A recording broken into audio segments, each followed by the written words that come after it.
में दर्ज हुई एफआईआर और पुलिस ने दर्ज कराई तीनों के खिलाफ एफआईआर। बड़ी खबर, आरोपी लवलेश, सनी और अरुण पर एफआईआर दर्ज की गई है और तीनों के खिलाफ धारा 302 और 307 के तहत केस दर्ज किया गया है। आर्म्स एक्ट के तहत भी केस और विस्फोटक पदार्थ अधिनियम के तहत भी केस दर्ज किया गया है। तो बड़ी खबर, जहां तीनों आरोपियों से लगातार पूछताछ की जा रही है, तमाम खुलासे हो रहे हैं और जो आरोपी है वो अपना बयान भी बदल रहे हैं और इस बीच अतीक और अशरफ हत्याकांड से जुड़ी ये बड़ी खबर, प्रयागराज के शाहगंज थाने में एफआईआर दर्ज की गई है और पुलिस ने कराई है तीनों के खिलाफ एफआईआर दर्ज। आरोपी लवलेश, सनी और अरुण के खिलाफ एफआईआर दर्ज की गई है। तीनों के खिलाफ बताते चले आपको कि धारा 302 और 307 के तहत केस दर्ज किया गया है और आर्म्स एक्ट के तहत भी और विस्फोटक पदार्थ अधिनियम के तहत भी केस दर्ज किया गया है।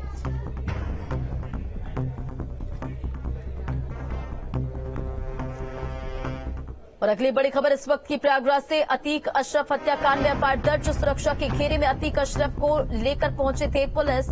ये जानकारी एफआईआर की कॉपी में, एक हत्यारे के पास डमी कैमरा, दूसरे के पास माइक था। ये पुलिस की तरफ से जानकारी, जो एफआईआर की कॉपी है उससे ये जानकारी सामने आई है। अचानक हत्यारों ने अतीक अशरफ पर फायरिंग की और अचानक दो हत्यारों ने फायरिंग शुरू की। हत्यारों ने कहा अतीक गैंग खत्म करना चाहते थे और एफआईआर में दावा किया अतीक अशरफ का मर्डर करने और नाम कमाने के लिए मर्डर किया है और साथ ही मीडिया कर्मियों की भीड़ में शामिल थे हत्यारे। ये एफआईआर की कॉपी से जानकारी। हत्यारों ने अपना माइक कैमरा जमीन पर गिराया। एक शूटर अपने साथी की गोली से घायल भी हुआ। ये बड़ी जानकारी सामने आई। फायरिंग में एक कांस्टेबल को भी गोली लगी है, ये भी खबर सामने आई है। तो हत्यारों ने कहा कि अतीक के गैंग को खत्म करना था, अतीक अशरफ का मर्डर कर नाम कमाना था और कई दिनों से मीडियाकर्मी बनकर घूम रहे थे। मौका मिलते ही मार दिया गया। तो एक शूटर अपने साथी की गोली से घायल भी हुआ है। और अतीक हत्याकांड से जुड़ी इस वक्त की एक और बड़ी खबर आपको बताते चले, आरोपियों से पूछताछ में सबसे बड़ा खुलासा, बड़ा माफिया बनना चाहते थे शूटर्स। हत्याकांड के आरोपी लगातार बदल रहे हैं अपना बयान। देखिए, एक बार फिर से बयान बदला है और बड़ा माफिया बनना चाहते थे शूटर्स। हत्याकांड के आरोपी अपना बयान बदल रहे हैं। पहले उन्होंने कहा कि अतीक बेगुनाहों को मारता था इसलिए मार दिया गया। अब उनका कहना है कि वो बड़ा माफिया बनना चाहता था, नाम कमाना चाहता था और इसी वजह से उसने अतीक और अशरफ का मर्डर किया है। अन्याय का अंत करना चाहता था अतीक की हत्या का आरोपी। ये बयान, साथ ही अतीक अशरफ गैंग का सफाया करना चाहते थे ये आरोपी। ये बयान उनका है। हालांकि 3 बजे इसे लेकर प्रेस कॉन्फ्रेंस की जाएगी उत्तर प्रदेश पुलिस की तरफ और उसके बाद देखना होगा कि क्या कुछ जो अहम जानकारी है वो निकलकर सामने आएगी।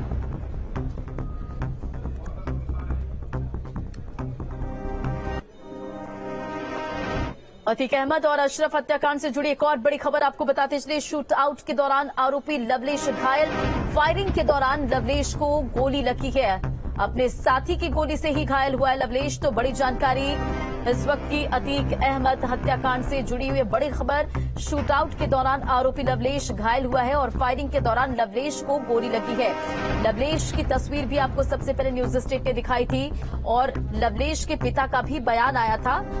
सीधा सुधा उन्होंने मना किया कि हम नहीं जानते, पता नहीं वो इस लाइन में कैसे आ गया। ये लवलेश के पिता का कहना था और ये बड़ी खबर, अपने साथी की गोली से लवलेश घायल हुआ था। लवलेश वही शख्स है जो फायरिंग करता हुआ दिखा, अतीक अहमद पर गोली चलाता हुआ दिखा और इस बीच वो भी अपने साथी की गोली से घायल हुआ है। ये बड़ी जानकारी सामने आ रही है। तो देखिए, एफआईआर में दावा किया गया कि अतीक अशरफ का मर्डर कर नाम कमाना चाहते थे ये आरोपी, एक बड़ा माफिया बनना चाहते थे ये आरोपी।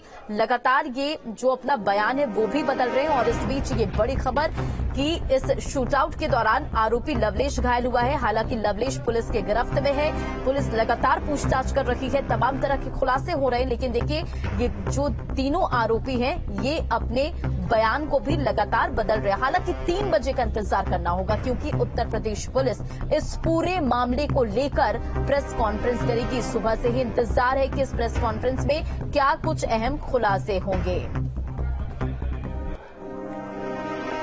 अतीक और अशरफ के दुश्मनों की कुंडली खंगाल रही पुलिस। रडार पर माफिया ब्रदर्स के कई दुश्मन शूटर्स के कॉल डिटेल की जांच हो रही है। बांदा, हमीरपुर और कासगंज के पुलिस कप्तानों से जानकारी ले रही है, क्योंकि ये तीनों जो आरोपी हैं वो अलग अलग जिलों से हैं।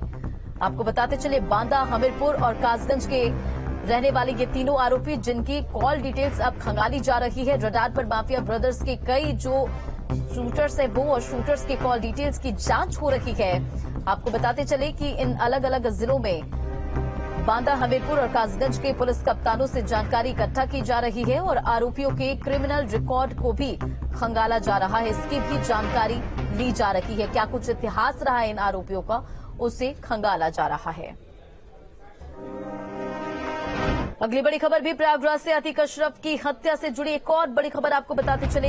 अतीक के बहनोई और चचेरे भाई को सौंपा जाएगा शव। तो ये बड़ी खबर, जहां अभी कॉलविन अस्पताल अतीक और अशरफ के शव को लाया गया, जहां उनके शव का एक्सरे होगा, उसके बाद पोस्टमार्टम किया जाएगा। 5 डॉक्टरों की जो पैनल है वो पोस्टमार्टम करेंगे, वीडियोग्राफी भी की जाएगी। और उसके बाद ये बड़ी खबर आपको बताते चले, अतीक की हत्या, अशरफ की हत्या से जुड़ी हुई बड़ी खबर। अतीक के बहनोई और चचेरे भाई को शव सौंपा जाए। तो देखना होगा कि कब ये पोस्टमार्टम की जो पूरी प्रक्रिया है खत्म होती है, उसके बाद शव को सौंपा जाएगा। आपको ये भी बताते चले कि कसारी मसारी कब्रिस्तान में शव को दफनाया जाएगा और इसे लेकर अतीक और अशरफ की कब्र भी खोदी जा रही है।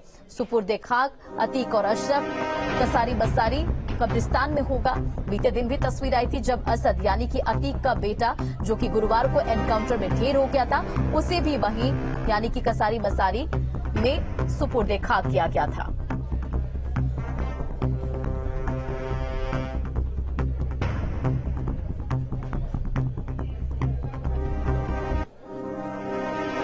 और अतीक अशरफ की हत्या